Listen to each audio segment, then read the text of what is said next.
Hello everyone, in this session we are going to discuss different blockchain technologies like Bitcoin, Ethereum, Hyperledger, Corda, qourum, Neo and EOS. Let us talk about Bitcoin first. Bitcoin was first introduced by Satoshi Nakamoto in its white paper which was detailed in 2008. This was the first cryptocurrency to be introduced. In 2008 he started with Bitcoin and in 2009 he made it public. As we discussed before that the blockchain network uses transactions to create other transactions, Bitcoin uses those transaction mechanisms. We call them unspent transaction outputs. If it makes a transaction with B, then he is going to use the transaction which A has made for him to create new transactions. Supposedly it makes a transaction of 2 bitcoins to a friend B and B is using the transaction that A has created to make a transaction of 2 bitcoins to another person C. Whenever you are making any transaction, the whole amount which you own is being transferred to the other end. On the other hand, the algorithm runs calculations and subtract the amount which you want to transfer, and then the remaining amount is given back to you like another transaction, and you can use the transaction to make other transactions.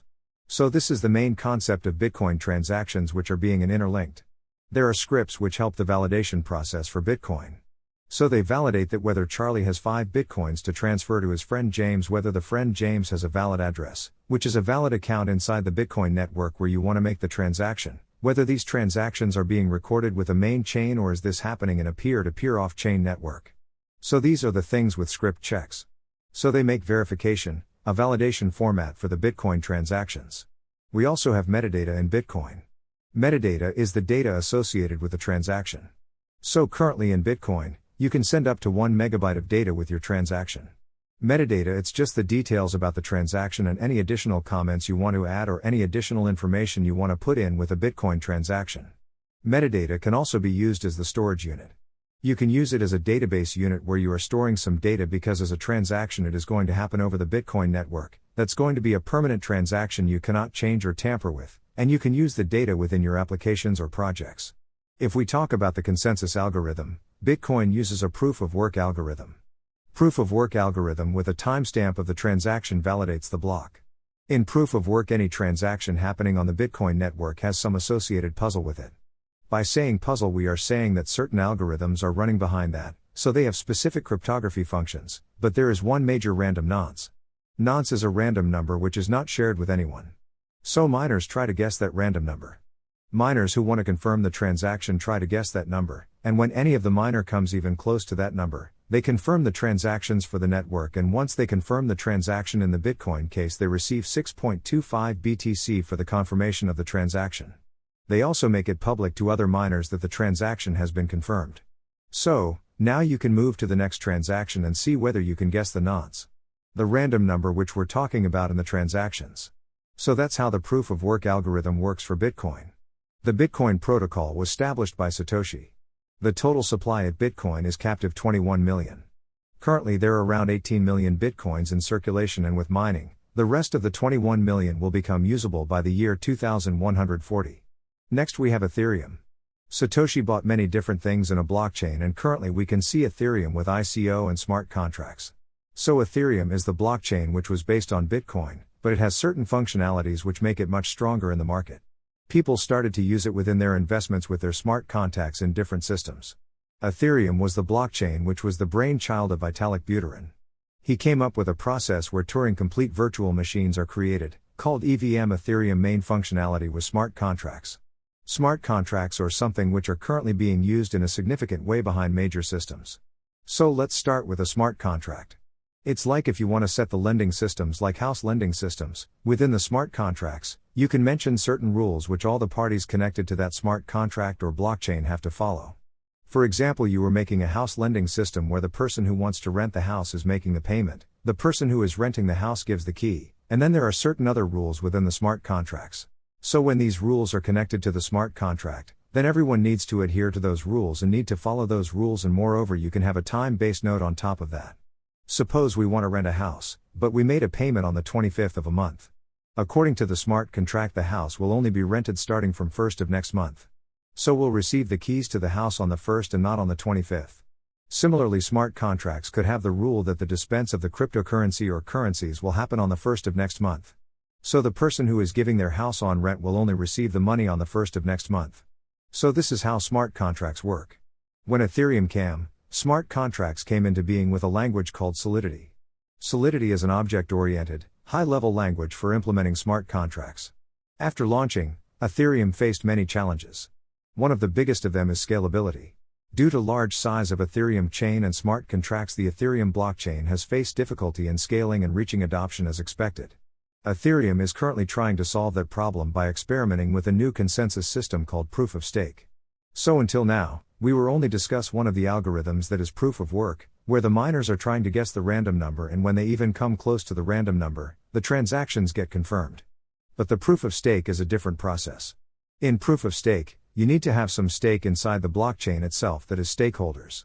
Supposedly we say that the blockchain has 100 coins and we have a stake of 80 coins and another person has a stake of 20 coins. Now whenever the transaction happens, there are certain fees according to the transaction. See the Bitcoin, see the Ethereum, there is a certain fee associated with the transaction which is being awarded to the miners, apart for rewards. So the stake process is whenever the transaction happens, we'll take the 80% of the fees and other people will take the 20% of the fees, because we've 80% coins of the blockchain and the other person has only 20% coins. So who has the stake will have that much percentage of coins associated with it as a reward and fees with that. Ethereum is currently on proof of work but came up with a roadmap to adopt proof of stake in 2018, and we think it will lead to a wide adoption. Many people are trying and it's tough. It's like a puzzle solving thing with just your laptops and desktops. Then we have Neo. It is generally known as the Ethereum of China. Neo was developed by its Chinese founders, Da Hongfei and Eric Zhang. But how is it different from Ethereum? For start, Neo has encode base. Whereas Ethereum only works with the Solidity language. Neo can use C++, VB.NET, Java, Kotlin or ETH to create your smart contracts. So you don't need to just stick to Solidity for your development. You can use different languages to create smart contracts. Whenever you create a smart contract on the Ethereum blockchain, you use the storage on the Ethereum blockchain.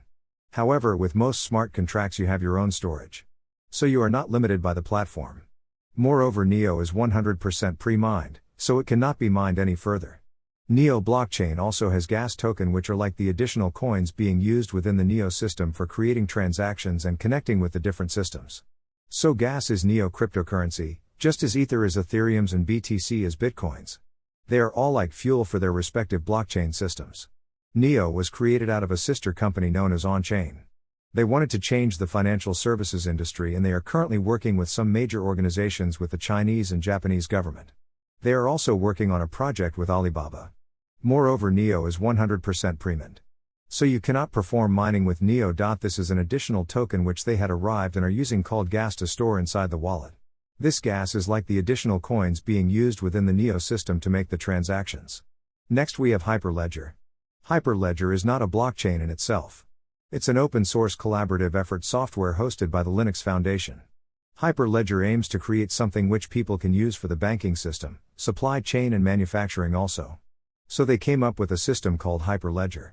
It is a software system where you can define your own rules, your permissions and efforts to host the blockchain. So this acts like an operating system of marketplaces, data sharing networks, microcurrency and decentralized digital communities.